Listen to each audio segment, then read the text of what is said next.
जय भीम, नमो बुद्धाय. मित्र, खूप उशीर झालेला आहे आणि या कार्यक्रमामध्ये माझ्या आधी जे वक्ते बोललेले आहेत, नॅशनल लीडर्स आहेत आणि आपल्या समोर बरेचसे स्पष्टीकरण दिलेलं आहे.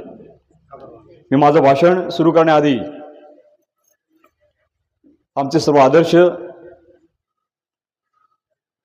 महापुरुष महामाता यांना वंदन करतो.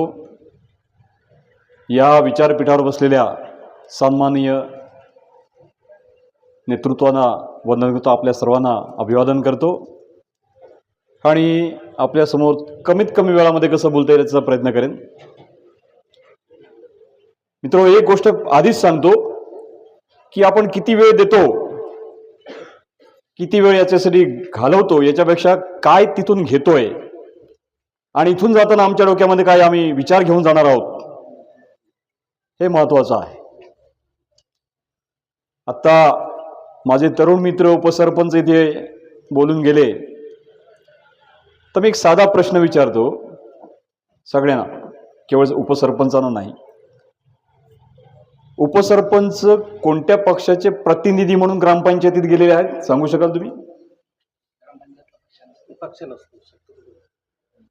उत्तर मला मिळतं विचारपीठावरून, ग्रामपंचायतीला पक्ष नसतो असं आपण समजतो. हा घोटाळा आहे.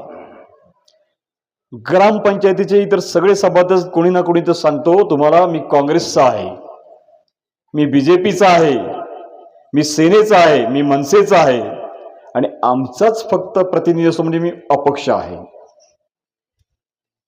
ही गडबड आहे.